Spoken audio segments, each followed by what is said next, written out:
welcome to Drinks Coach. Nice interim episode. Still waiting for some more samples so we can finish my top picks coming up to Christmas. And also I'm having a few expensive and interesting bottles of wine being procured so I can do some special shows for posh wines as well before the end of the festive season. My lovely wife has been helping me. It's been very difficult to frame up today. I think we sort of decided to do this at a relatively last minute, and I hope it looks all right. I'm staring at the screen. It looks okay. Anyway, my name is Joe Wadsack. Welcome to Drinks Coach. If you're watching this, you're watching YouTube, so hit the bell to either subscribe or to get notifications, or both.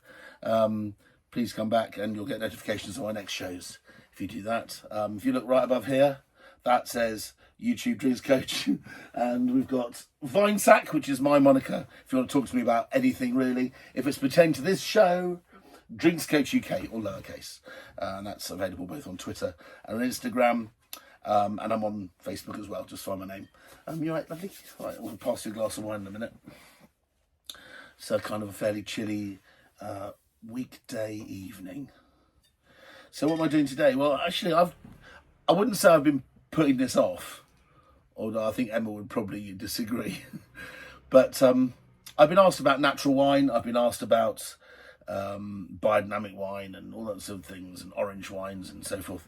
And I think if you've been a follower of me in the past, over the first year and a half of this show, you'll hear that I'm kind of reticent to just generally say, oh yeah, natural wine, great, it's fantastic, because most of it's not, most of it's shit.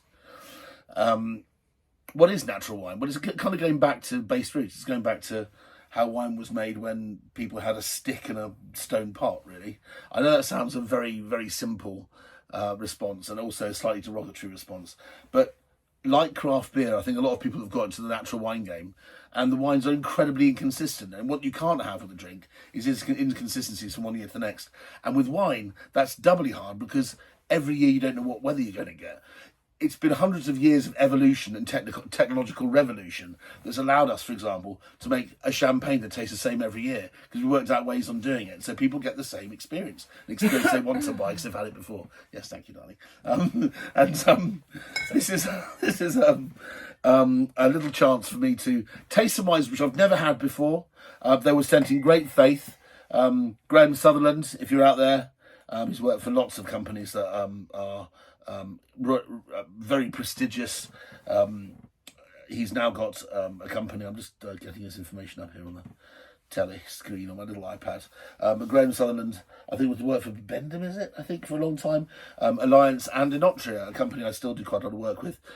So 14 years in the UK before he set up this company, and it's called the Good Brothers Wine Company.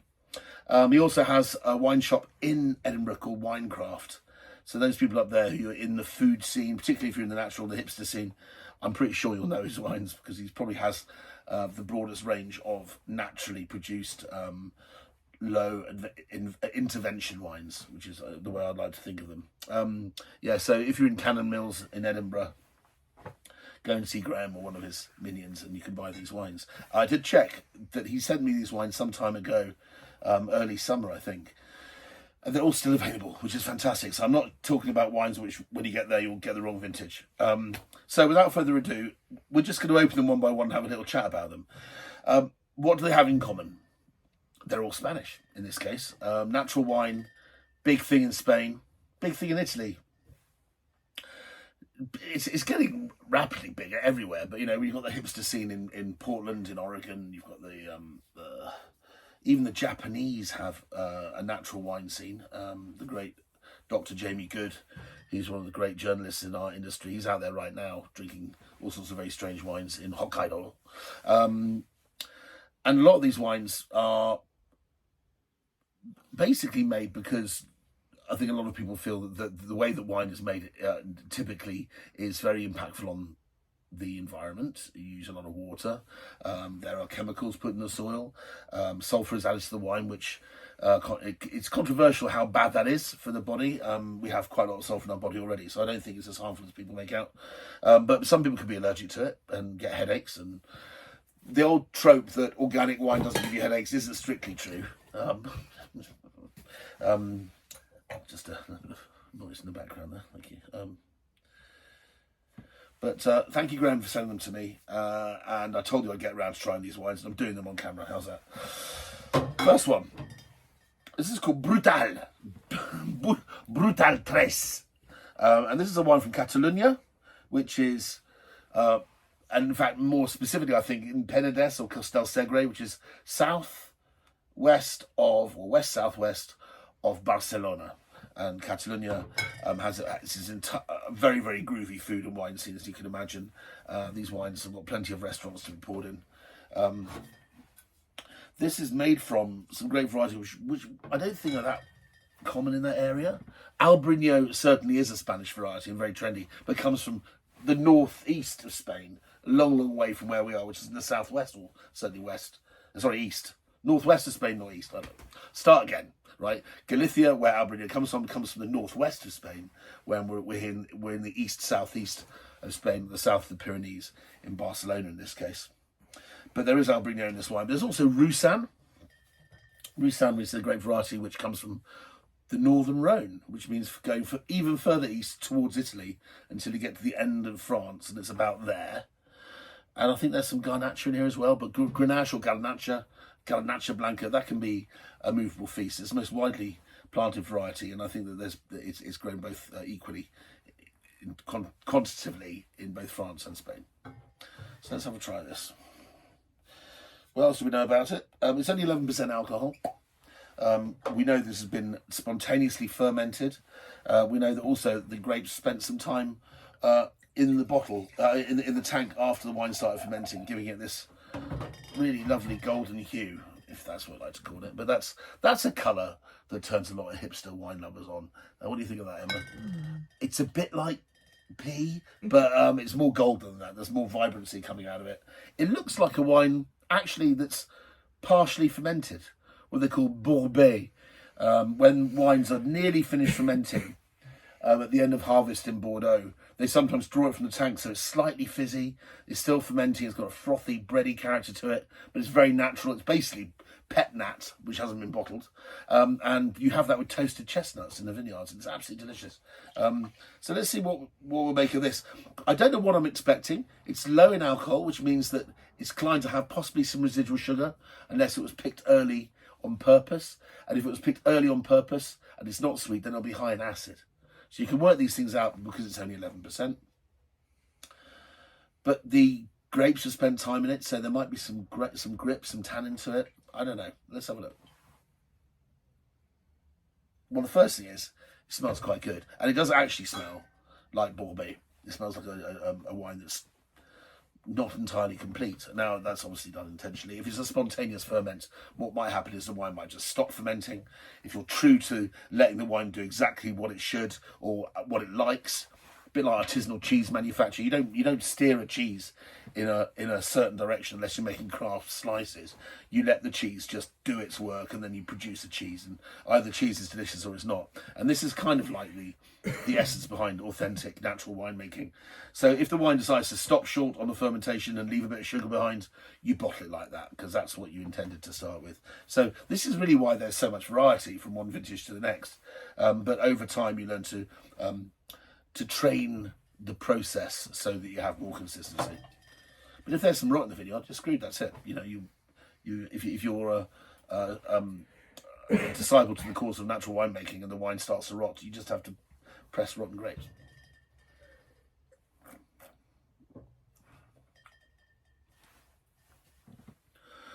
There's an awful lot of vigour in that wine. That wine has got plenty of vitality. It's got a lovely tart, crabapple notion, a little bit of, a tiny bit of tannin, like medlar or quince tannin, something old-fashioned. It's a bit like very, very high quality natural cider. Here, Emma, have a crack at that.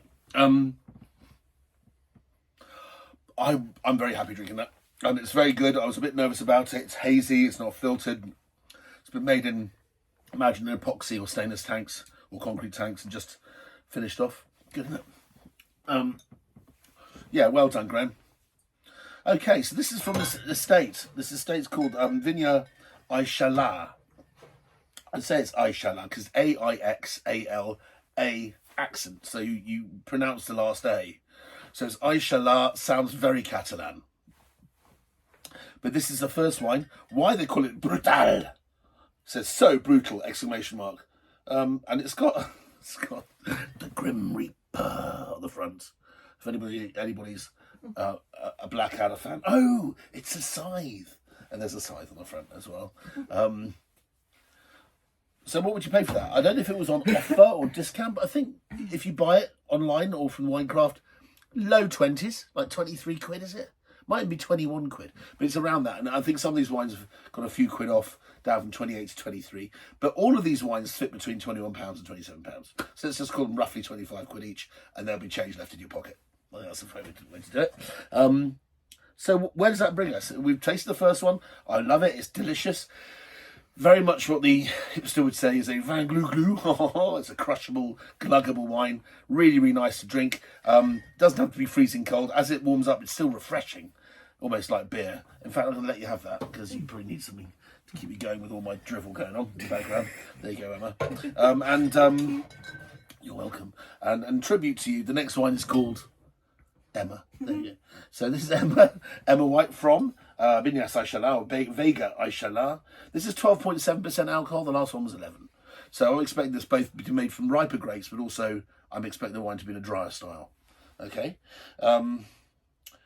Yeah, it's in Catalan. I can't read a single word of that, but I think that if I look on Graham's website, very good website by the way, at Winecraft. Let's have a look here.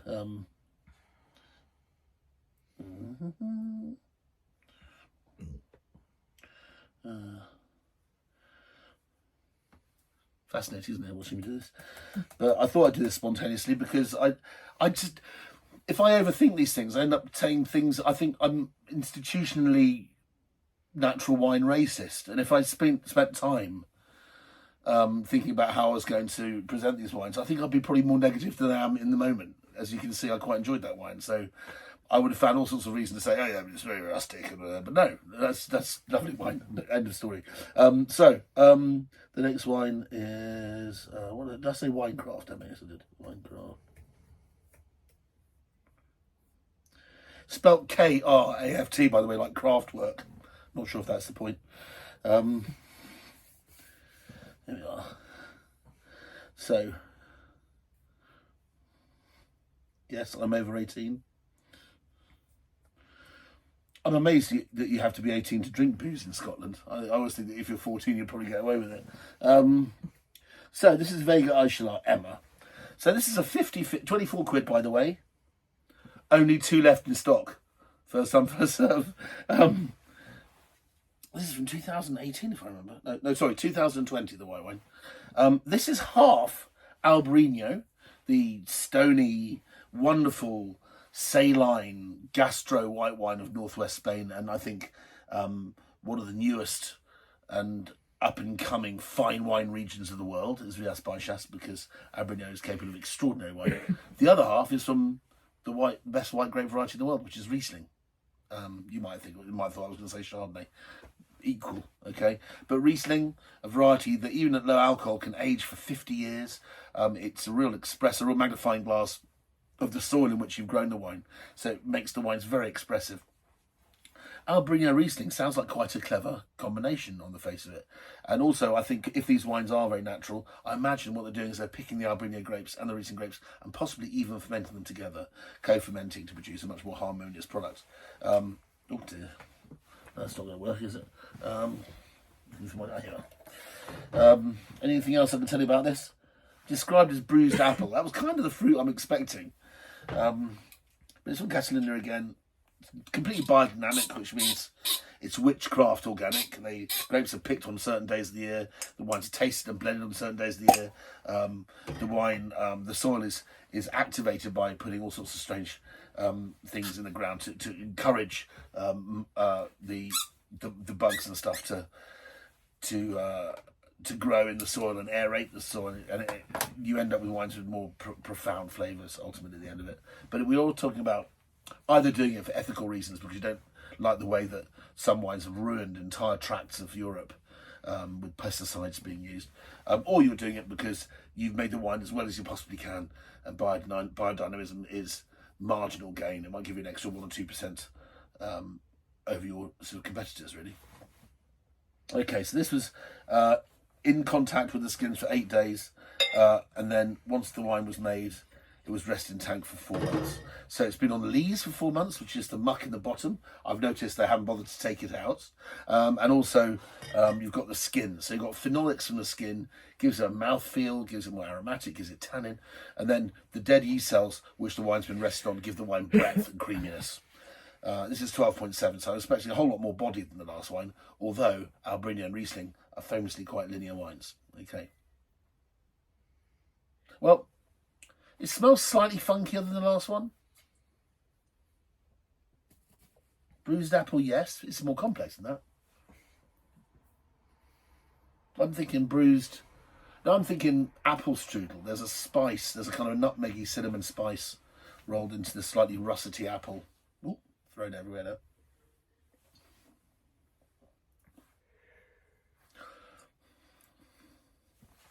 Okay, this is where the raw wine scene gets the better of me. I think the first one was delicious. It's refreshing and crisp, has savoury textures. This wine has lots of acidity. It's a lot of brightness. There's richness. You've got the lees, but the lees aren't particularly clean.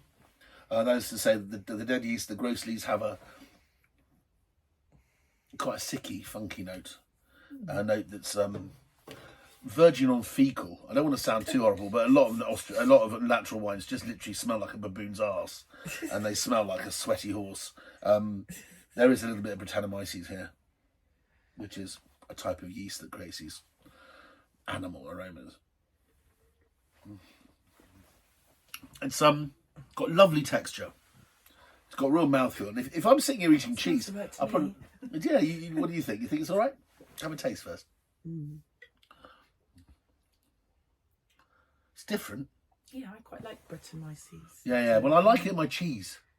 So if I had like a cheese and pickle sandwich, or a beer, if you had a cheese and pickle sandwich and a glass of that, I don't think you complain. But on its own, I've been taught to believe that it's a fault for so long. I mean, people have been trying to get Brettanomyces out of their cellars for literally hundreds of years, and now we've finally discovered how to do it. The hipsters are going, no, I actually quite like the stuff. I'm bringing it back in. You're talking about people here that aren't always entirely sane. Graham, I'm sure you're very sane, but some of these people eat pate out of a little wheelbarrow with a spade. I mean, it's like, right, okay, it's not always the best. Just because it's different doesn't make it better, and reinventing the wheel isn't good. That wine has lots of flavour and power. I think people who are into natural wine, and maybe over time I could get to learn to love that, and it's very flavourful. But I find that wine a little bit leaving a frankly slightly unpleasant taste in the mouth to me. We're on to the reds now. It could be a game changer. But I do think the Bruxelles is delicious. And I do see it similar, but I'd have no problem paying 20 quid for that. 20 plus. So, here we're on to Milagritos. What does Milagritos mean, Emma? Oh, the screams. 1,000 screams. That doesn't bode well, does it? What's your wine called? Fucking scary. This is a wine which is made from Garnacha, the world's most widely planted grape variety, Grenache, also known as Cannonau in Sardinia and a whole load of other things. And it's grown widely in Catalonia in the north, in the west of Spain, up in the mountains of Priorat and so forth. Make sure I didn't break the cork that time. So I wasn't sure this was supposed to go in the fridge or not. My good wife decided it was, and then I saw how pale it was, and so I'm not sure if it's a red or a white. It's an orange, which is a white wine made like a red wine. So in the fridge, not in the fridge. We couldn't decide. Emma put it in the fridge just in case, which was probably the wise move. It's got some red. Is that red? It looks much redder on this camera, I think, than it does in real life. Oh, that's kind of a golden, a bronze pink colour, rose gold, would I say? This wine is made from Grenache. Yeah, let's find out the info about this.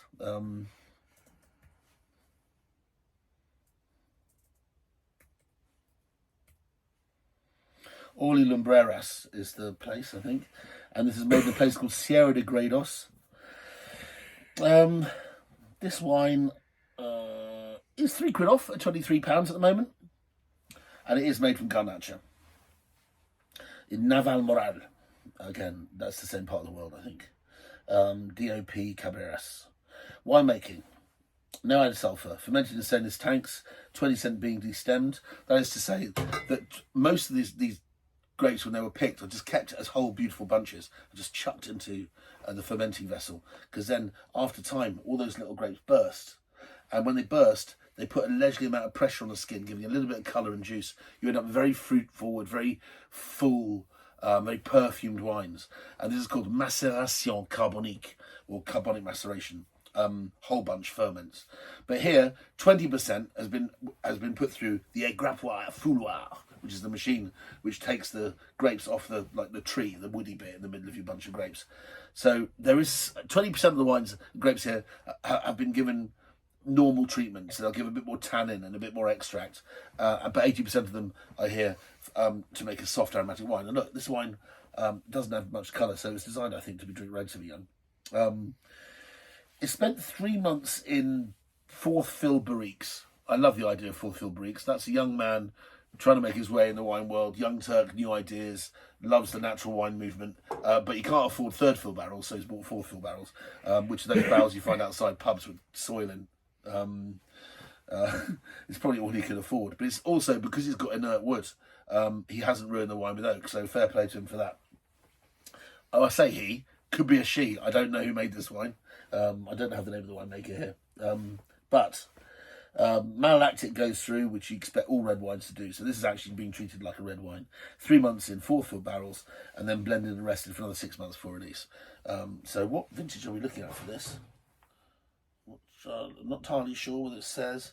It says lot 0619, which means we've been bottled. If that was bottled in June 2019, it's probably the 18 vintage.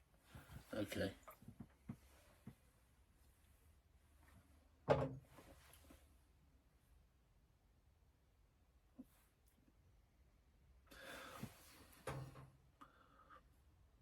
I'm not sure what to make of that.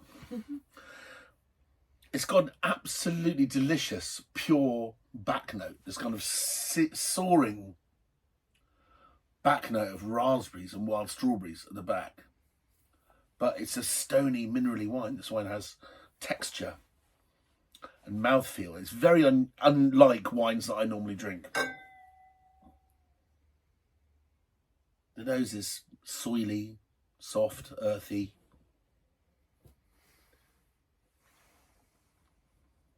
Almost smells like a Junmaishu sake. Not super aromatic, but there's something bready about it. And then you taste it. It starts off broad, and Grenache doesn't have famously particularly high acid. Oh, it's the wrong one. Emma's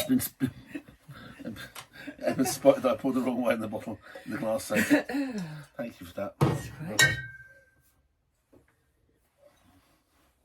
Pass it when your glass is back. I'm running out very quick. Yeah. Oh, that rocking thing was just knocking the power cable. How are we doing? Still in focus? Yeah, still good. Right, 2 more to go. These are the only reds, I think. This is other Emma. This is Black Swan Emma. We had White Swan Emma before, which, if you remember, was a little funky, but had lots of presence. This wine, on the other hand, is made from 2 grape varieties. Marcelon. Marcelon is a grape variety that was created by crossing other varieties so that it would be suitable for growing in the south of France. Knowing that temperatures are going up, Marcelon's currency is going up too, because it's being planted in places where it's simply too warm to plant, let's say, Cabernet Sauvignon. And the idea was to make a wine that had the elegance of Cabernet Sauvignon and the cassis and the beautiful fruit and the age potential, but also had the sun chops, the ability to handle the heat like Grenache. And in fact, Marcelon is a direct cross of Cabernet Sauvignon and Grenache, and that's called Marcelon. It's grown ubiquitously in the big massive fields they're planting in China of wine at the moment, and largely speaking, I found most of them to be absolutely dreadful. But Marcelon in France I've drunk many times and can be very good. It's big, extract, powerful, chocolatey. Not sure if it does what Cabernet does, but the only reason why I'm planting Marcelon is because it's too hot to plant Cabernet in your vineyards. But the other variety that's in here is one of my favourite varieties, which is Carignan, or Carignana. Carignan tastes of black figs, always does. You can taste it in a wine, whether it's 5% or 25% or 50%. I think that Carignan adds this wonderful, succulent but not sweet, kind of generous fruit to the wine, and a figgy, rich, wintry flavour, which I'm absolutely in love with. So let's see what Emma can do this time. Lots of colour this time. 12.5%.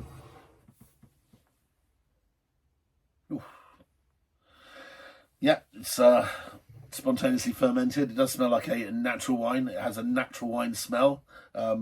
Beautiful, ruby, vibrant colour to the wine. And that's, if there's no sulphur in the wine, often the colour really, it's like turning a light on, it screams at you. And the reason for that is that sulphur washes out and bleaches out some of the colour from the wine.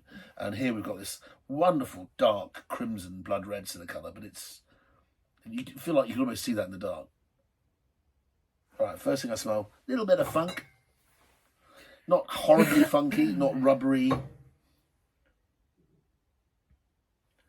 But definitely sort of a hint of hay in a barn. I think that's respectful. It smells like warm hay, but I suppose some Riocas and things smell like that. It's almost like a little bit hayy, straw, maybe even saffron. But there's also this very strong core of fruit behind all that. This is where natural wine comes into its own. Because it's spontaneously fermented, the wine fermentation utilises thousands of different species of yeast, usually 1,500, 2,500 yeasts, where if you're making wine in the old laboratory way, trying to make a clean brand, like, I don't know, an Ernest and Julio Gallo Cabernet in California, they have this pristine, spotless environment where there's no yeast allowed in, and they inject or add freeze-dried yeast, which is designed to do a particular thing. If you've got a yeast that only does one thing, and that has turned sugar into alcohol, you end up with a wine which has a purity, but in the mouth it's really quite plain, really simple and linear and boring. What you get from a wild ferment is you get all the good and all the bad. It's the difference between studio recording and live recording, right? If you have a wine like this and you're in a concert, you're getting the feedback both ways. You're getting a little bit of not so good and a lot of the really passionate. But what you do get is layers and layers of texture, layers and layers. And you can sit here and taste this wine and it'll be slightly different every single time you try it. That may be, I think, what beguiles people in this sort of natural wine world.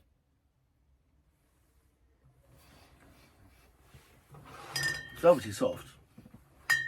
Got lots of acidities. Fresh, 12.5%. 100% would drink that. Although I'm not sure I'm comfortable with that style of wine yet. I mean, it just shows you what a bigoted old twat I am, really.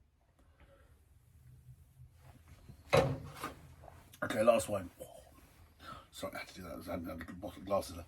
Okay, so last one is called, it's made by a producer called Raoul Caillé. I know Caillé means street, doesn't it? Raoul Street. Is Raoul Ralph? Ralph Street. Raoul. I don't know what Raoul is, but it's obviously a very Spanish name. And this wine is called Naturity. And I bet there's some Castilian pun in that by saying Naturity. Yeah, my wife just went thumbs up on the red. So Graham, I think that's definitely a thumbs up on that wine between us.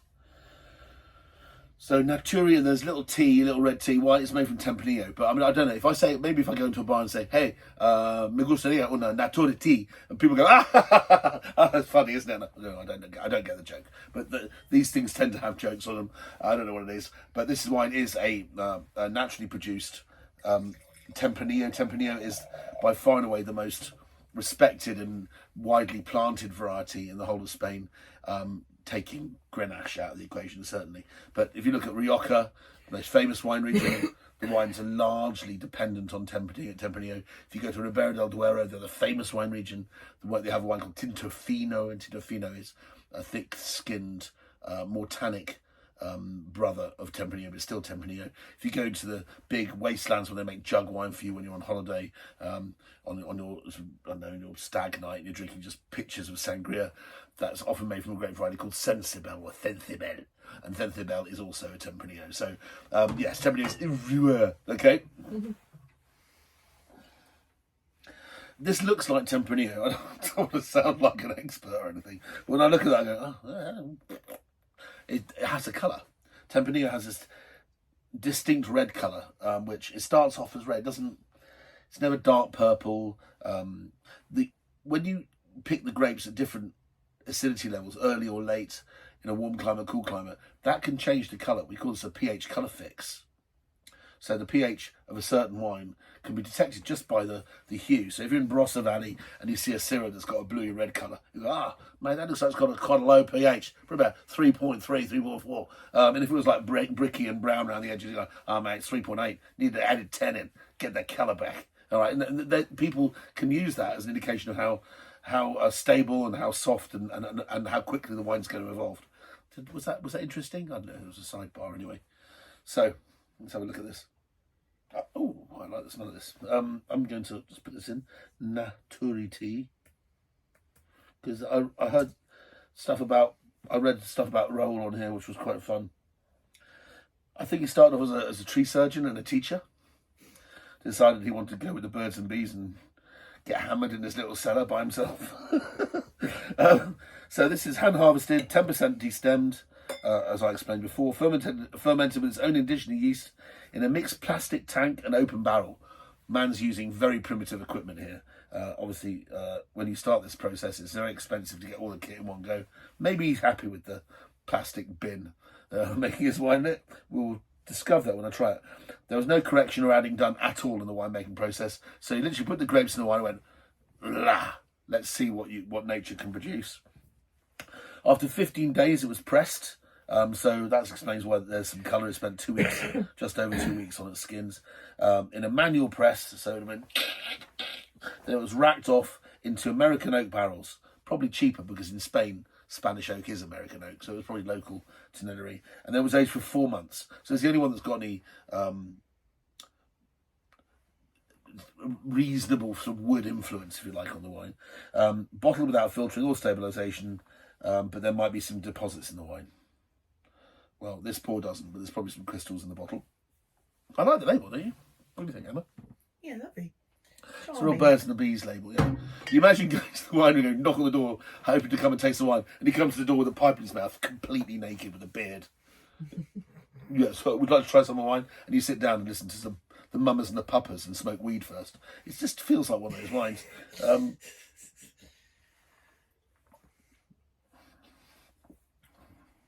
Well, he makes a lovely Tempranillo. This is my favourite. £27 down to £23 at the moment.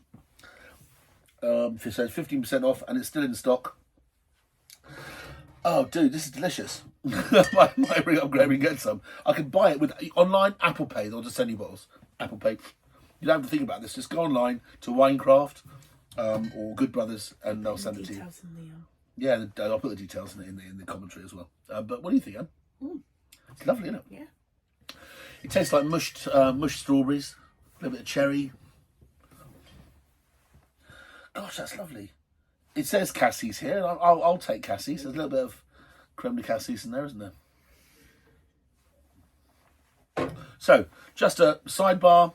Next show is probably going to be one of my pickups for the wines to drink over Christmas. But in the meantime, Graham was kind enough to send these wines from his business, and so I thought it was fair to throw myself in the deep end of the Serpentine on New Year's Day with no clothes on, and just bear all to you about how I feel about these wines. But I think that these two wines, front and end, are both delicious. I think Emma was quite fond of this one, and she quite like those too. But yeah, they would be.